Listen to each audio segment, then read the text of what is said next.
नमस्कार, आप देख रहे हैं आज तक और मैं हूं आपके साथ निशांत चतुर्वेदी। बड़ी खबर आ रही है। अमरनाथ यात्रियों को ले जा रही बस के खाई में गिरने से 16 श्रद्धालुओं की मौत हो गई, 19 गंभीर रूप से जख्मी हो गए। जम्मू से पहलगाम जा रही बस खाई में गिर गई है।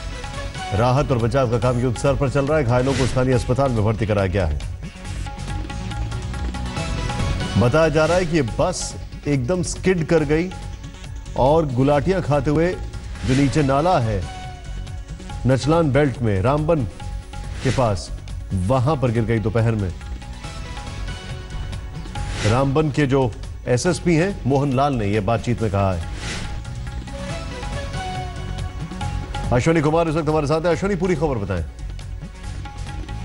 जी निशान से ये सुबह जो है पुलिस प्रोटेक्शन ने यहाँ से जो है यात्री भवन से पहलगाम के लिए निकली थी और वहां पर कुछ ट्रैफिक जैम था। उसके बाद जैसे ही गाड़ियां वहां से निकली और एकदम ये गाड़ी जो है स्पीड में थी और एकदम लेफ्ट साइड से ये नचनाला नाला है जो कि रामबन के पास तकरीबन 7-8 किलोमीटर दूर, वहां पर ये नीचे गिर गई। और मारकर ये आप देख रहे हैं विजुअल्स में कितना डीप नाला है नीचे और बस जो है बिल्कुल फटे मारते हुए वहां पर ये गिर गई। और 16 श्रद्धालु जो है अमरनाथ यात्री का अभी तक जो इसमें एक्सीडेंट मारे गए हैं, 19 जो है क्रिटिकल है और 4 लोग जो है माइनर इंजरीज है जो कि रामबन के एयरफोर्स के जो हेलीकॉप्टर्स है वहां पहुंच गए हैं। अभी कुछ ही समय के बाद जम्मू में जो है 19 क्रिटिकल यात्रियों को जो है लाया जाएगा, क्योंकि ये बस जो थी मिक्स बस थी, इसमें हर स्टेट के पैसेंजर थे, कोई एक ही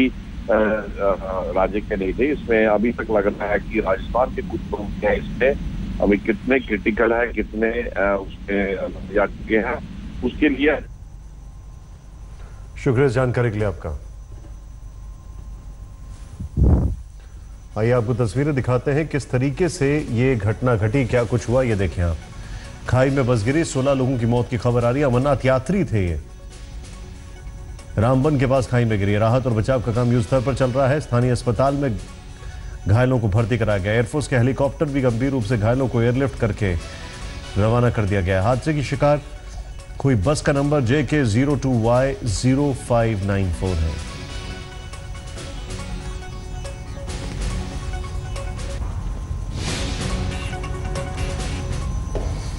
हैरान करने वाली खबर आ रही है ये। अब आगे बढ़ते हैं, एक और खबर की ओर रुख करते हैं। जम्मू कश्मीर में कश्मीरी युवाओं को आतंकी बनाने की फैक्ट्री का भंडाफोड़ हुआ है। पुलिस ने सुरक्षा बलों की सहायता से बारामूला में आतंकवादी संगठन हिजबुल मुजाहिदीन के भर्ती मॉड्यूल का पर्दाफाश किया है, जो कि युवाओं को आतंकी गतिविधियों में लुभाने के लिए क्षेत्र में सक्रिय रहा है। इस मॉड्यूल का नेतृत्व हिजबुल मुजाहिदीन के कमांडर परवेज वानी उर्फ मुबाशिर द्वारा किया जा रहा था। इस संबंध में 3 की गिरफ्तारी हुई है, जिनके नाम है अंसारुल्लाह तंतारे, अब्दुल रशीद भट्ट और महराजुद्दीन काक। इस मॉड्यूल के तहत पीओके में आतंकवादी शिविरों में प्रशिक्षण के लिए वैध वीजा पर युवाओं को पाकिस्तान पहुंचाने की योजना थी। आरोपी अब्दुल रशीद भट्ट इस साल मई में पाकिस्तान गया था और उसने पीओके में हिजबुल के खालिद बिन वालीद शिविर में आतंकवादी गतिविधियों का प्रशिक्षण प्राप्त किया। उसे एक अलगाववादी संगठन की सिफारिश पर नई दिल्ली में पाकिस्तानी उच्चायोग से वीजा मिला था। आतंकी ट्रेनिंग के लिए पीओके में कैंपों में भेजे जाते थे ये लोग। पाक उच्चायोग से वैध वीजा पर जाते थे पाकिस्तान। बारामूला के पट्टन थाने में शिकायत दर्ज की गई थी। कमलजीत संधू इस वक्त हमारे साथ है। कमलजीत, सबसे बड़ी बात इसमें पाकिस्तान से बाकायदा इनको वीजा मिलता था। बिल्कुल, पहले आज तक ने दिखाया कैसे स्टिंग ऑपरेशन करके कि किस तरह से अलगावादी नेता आतंकवाद को बढ़ावा दे रहे हैं, किस तरह से पैसा पाकिस्तान से आ रहा है, जिसके बाद एनआईए जांच में जुटी है। अब एक और खुलासा किया है इस बार जम्मू कश्मीर पुलिस ने। एक बड़ा आतंकी अब्दुल राशिद भट्ट जो पकड़ा गया है, जो इस वक्त हिरासत में है, उसने बताया कि किस तरह अलगावादी नेताओं से चिट्ठी मिलती है, जिसके बाद पाकिस्तान से वीजा मिलता है और पाकिस्तान जाते ही वो सीधा पीओके की तरफ रवाना हो जाते हैं। वहां पे खालिद बिन करके जो आतंकी कैंप है, हिजबुल मुजाहिदीन का कैंप है, वहाँ पे ट्रेनिंग की जाती है। ऐसे कई लोगों को भेजा गया है। हमें ये बताया गया ये पहली घटना नहीं है। इससे पहले 4 फरवरी को अलमगरा पे एक इनकाउंटर हुआ था सोपोर के नज़दीक में। वहाँ पे भी हमें बताया गया जो 2 आतंकी थे वो 2015-16 में पाकिस्तान गए थे और सेपरेटिस्ट से यानी अलगावादी नेताओं से इसी तरह से चिट्ठी लेके गए थे और वापस आके उन्होंने अपना पासपोर्ट भी जला दिया, वापस आके ये चिट्ठियां भी जला दी ताकि किसी तरह का कोई एविडेंस, किसी तरह का कोई प्रूफ ना रहे। यानी ये काफी समय से होता रहा है, लेकिन इसका भांडाफोड़ अब हुआ है। आईजी कश्मीर मुनीर खान से बात हुई, एसएसपी इम्तियाज हुसैन उनसे भी बात हुई है। उन्होंने कहा है कि इस पूरे मामले की रिपोर्ट गृह मंत्रालय को दी जाएगी और क्या ये जांच एक डीमार्श पाकिस्तान हाई कमीशन या दूतावास को दिया जाएगा। एक बड़ी बात इसमें सामने आ रही है और दूसरी ये पूरा मोडस ऑपरेंडा है, इसका भांडाफोड़ हो गया। शुक्रिया कमलजीत, इस जानकारी के लिए बहुत बहुत शुक्रिया आपका। रुक करते हैं जम्मू कश्मीर के त्राल का, जहां गुफा आतंकियों के लिए कब्रगाह बन गई। सुरक्षा बलों ने गुफा में छुपे आतंकियों को उसी गुफा में खत्म कर दिया। त्राल के जंगलों में इसी गुफा को आतंकियों ने ठिकाना बनाया था। सुरक्षा बलों ने कल 3 आतंकियों को ढेर कर दिया। तस्वीरें आपके सामने उस गुफा की जहां पर आतंकी छुपे हुए थे और किस तरीके से इस गुफा को ही निशाना बनाकर आतंकियों को खत्म कर दिया गया।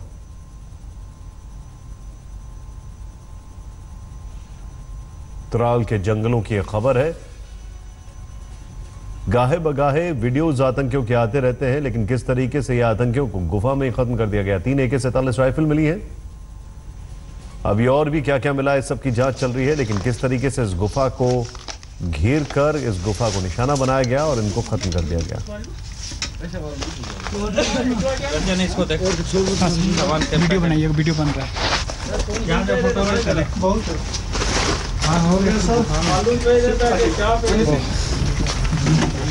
तस्वीरें आपके सामने हैं। कश्मीर के जंगलों में एक गुफा में आतंकी छुपे हुए थे और उस गुफा को टारगेट किया गया। एक सुनियोजित तरीके से इसमें ऑपरेशन को अंजाम दिया गया और इनको खत्म कर दिया गया। बताया जा रहा है कि पिछले कुछ महीनों में, बल्कि इस साल, करीब 100 से ज्यादा आतंकियों को ढेर किया जा चुका है। बड़ी खबर आ रही है और यह खबर आपको बता दें कि गौरक्षा के नाम पर किस तरीके से प्रधानमंत्री ने यहां पर एक बार फिर से कहा है कि ये असामाजिक तत्व हैं, उन पर सभी राज्यों को कार्रवाई करें। इन लोगों को कानून तोड़ने की आजादी नहीं मिलनी चाहिए। इसी मन से प्रधानमंत्री ने भ्रष्टाचारियों को भी कड़ा संदेश दिया। खासकर नेताओं पर लगने वाले भ्रष्टाचार के आरोपों को लेकर पीएम मोदी ने कहा कि सभी दलों को मिलजुल कर संघर्ष करने की जरूरत है। भ्रष्टाचार के खिलाफ जो लड़ाई शुरू किया है और भूतकाल में जो घोर भ्रष्टाचार हुआ और जो भ्रष्टाचार करने वाले उनके कुरीति और कुनीतियों के कारण जो सार्वजनिक जीवन में है ऐसे राजनेताओं के ऊपर, उन सबके साख के ऊपर प्रश्न चिन्ह खड़ा हुआ है। इसको ठीक करने के लिए सभी पार्टी मिलकर के भ्रष्टाचार के खिलाफ संघर्ष करने के लिए उन्होंने आह्वान दिया और पार्टियों में जो ऐसे भ्रष्ट नेता है और उनको दूर करते हुए और ऐसे भ्रष्टाचारियों के ऊपर जो कानूनन कार्रवाई हो रहे हैं उसको आगे बढ़ाने का और इस भ्रष्टाचार को समाप्त करने का एक संघर्ष करने के लिए उन्होंने सभी पार्टियों को आह्वान दिया। मित्रों, गोरक्षा के नाम पर जो हिंसा कर रहे हैं, जो असामाजिक तत्व है, ऐसे लोगों के ऊपर कठोर से कठोर कार्यवाही करे सभी राज्य सरकार, क्योंकि कानून सुव्यवस्था राज्य सरकार का अहम जिम्मेदारी है। भारत सरकार राज्य सरकारों को इसके बारे में एक एडवाइजरी भी भेज चुकी है और माननीय प्रधानमंत्री जी ने कहा जो ऐसे हरकतें कर रहे हैं, ऐसे अपराध कर रहे हैं, उसके बारे में कठोर कार्यवाही करे, क्योंकि माननीय प्रधानमंत्री जी अपने समापन में ये भी कहा, गोरक्षा के बारे में और बाकी विषयों के बारे में राजनीतिक रंग और सांप्रदायिक रंग दे करके उसका राजनीतिक लाभ उठाने का होड़ शुरू हुआ है, लेकिन उससे देश का कोई फायदा नहीं होगा। इसलिए सब मिलकर के इस चीज को समाप्त करना पड़ेगा।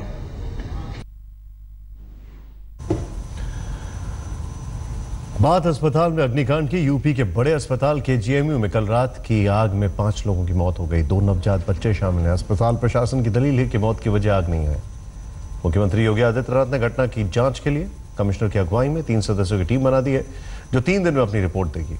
योगी आज खुद अस्पताल पहुंचकर ताकीद करते हैं कि मरीजों का पूरा ख्याल रखा जाए।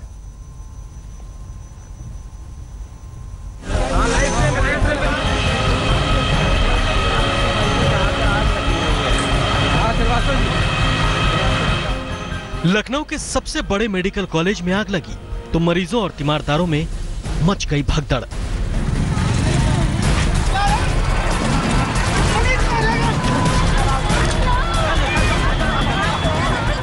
पहले से ही जिंदगी की जंग लड़ने वाले मरीज और उनके तीमारदारों की सांसें अटक गईं। आग और आग का धुआं कहीं जानलेवा न बन जाए। जिंदगी बचाने के लिए अस्पताल पहुंचे लोगों के लिए अस्पताल ही कहीं काल न बन जाए, इस बात का खौफ इन तस्वीरों में साफ नजर आता है। मेरी बच्ची भर्ती है, छोटी वाली, निकाल नहीं पाए वहाँ से।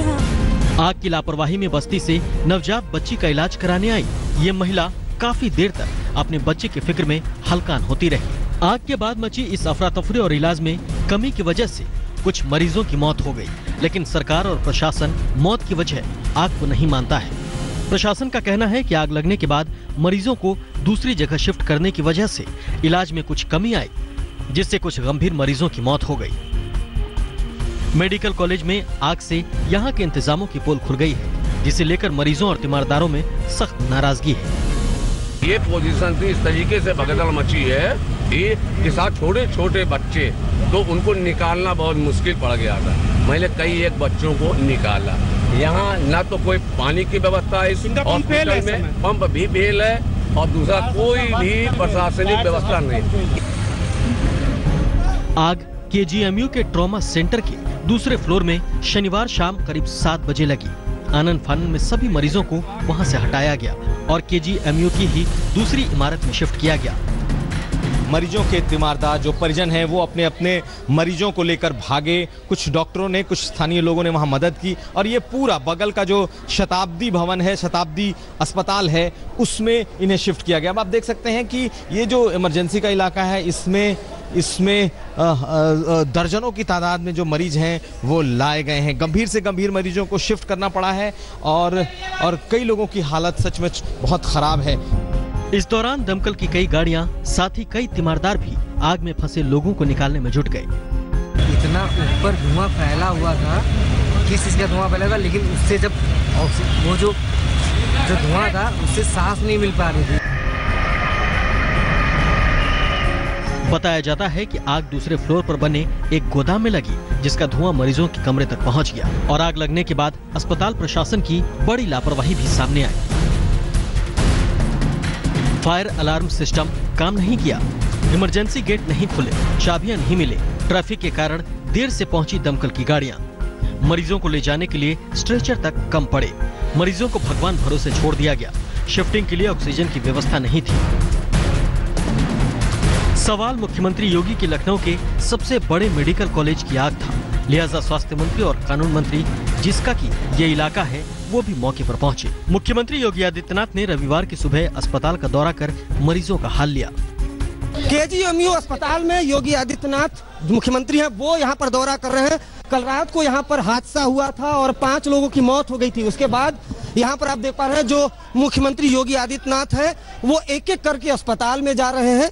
जिन लोगों की मौत हुई है उनके परिजनों से मिल रहे हैं और ये जानने की कोशिश है कि आखिर इतना बड़ा हादसा अस्पताल के अंदर कैसे हुआ। आग लगने की वजह पर भी प्रशासन और सरकार के दो रुख हैं। जांच करेंगे, उसके द्वारा ही ये पता चल पाएगा कि आग क्यों लगी और क्या उसको किस तरीके से बचाव किया जा सकता है। कमियां मानती, कमियां रही नहीं, इसमें कमियां कैसे बताई जा सकती है जब तक कि ये पता न चले कि आग लगी कैसे। बताया जाता है कि शॉर्ट सर्किट से आग लगी है। वहाँ पर गद्दे रखे थे फार्म के कुछ, उनसे आग और भीषण हो गई, लपटें निकली, धुआं भारी संख्या में निकला, भारी मात्रा में।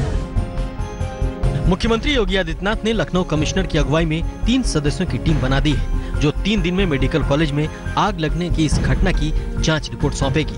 आशीष श्रीवास्तव के साथ कुमार अभिषेक, लखनऊ, आज तक। और अब आपको दिखाते हैं पीड़ितों की आप बीती।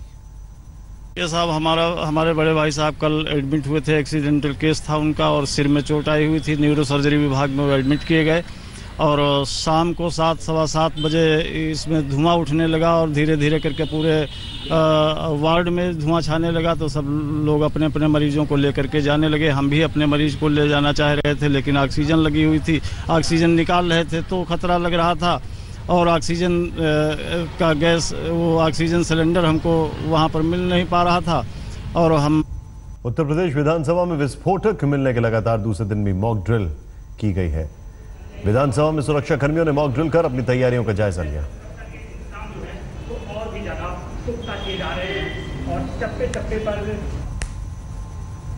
यूपी विधानसभा में विस्फोटक मिलने के बाद जाहिर तौर पर हड़कंप मचा है और आप देख पा रहे हैं विधानसभा की जो गैलरी है, इस गैलरी में यूपी एटीएफ के कमांडोज वो अंदर दाखिल हुए हैं और बड़े पैमाने पर यहाँ पर मॉक ड्रिल की जा रही है कि अगर कोई आपात स्थिति होती है तो उससे कैसे निपटा जाए। मेटल डिटेक्टर की बकायदा यहाँ पर चेकिंग हो रही है।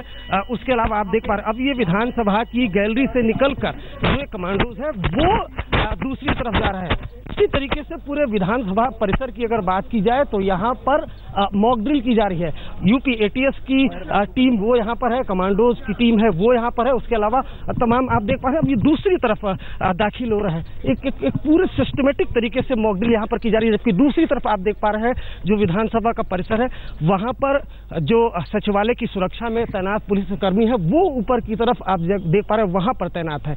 इसी तरीके से पूरे विधानसभा परिसर में मॉक ड्रिल की जा रही है। जाहिर तौर पर एक थ्रेट है, एक खतरनाक थ्रेट है और उसके बाद यहाँ पर विस्फोटक भी बरामद हुआ है। ऐसे में जो सुरक्षा एजेंसियां हैं वो कोई एक तरीके से चूकना नहीं चाहते हैं। शायद यही वजह है कि तमाम जो एजेंसीज हैं वो फिलहाल विधानसभा के अंदर मौजूद है और बड़े पैमाने पर यहाँ पर मॉक ड्रिल की जा रही है। कैमरामैन रितेश मिश्रा के साथ अरविंदो झा, लखनऊ, आज तक।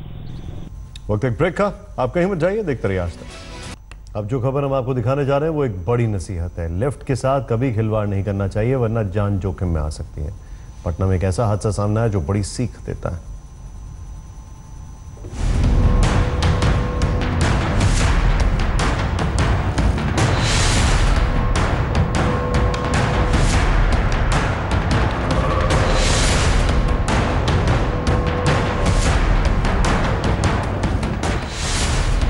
लिफ्ट तो नीचे आना ही था, लेकिन 14 साल के इस लड़के की बेसब्री ने इसकी जिंदगी खतरे में डाल दी।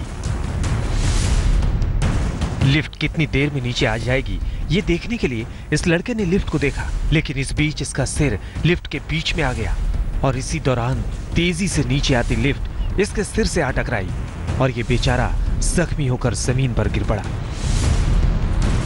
पटना के सेल विला अपार्टमेंट में रहने वाला मोहित नाम का ये लड़का लिफ्ट के गेट के बीचों बीच सिर डालकर लिफ्ट निहार रहा था। रस्सियों और पुली के सहारे चलने वाली चैनल वाली लिफ्ट के खाली हिस्से में सिर डालकर लिफ्ट को इस तरह देखना कितना जोखिम भरा है ये इन तस्वीरों से साफ है।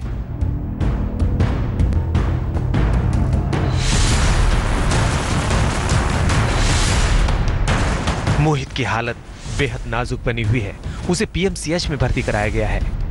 देखते हैं बच्चा गिरा हुआ, उसका मुंह से ब्लड जो है लिफ्ट के सामने गिरा हुआ। बस हम इतना देखते चिल्लाना शुरू कर दिए, तब तक वो पीछे से आए, वो भी देखे तो वो भी नर्वस आ गए।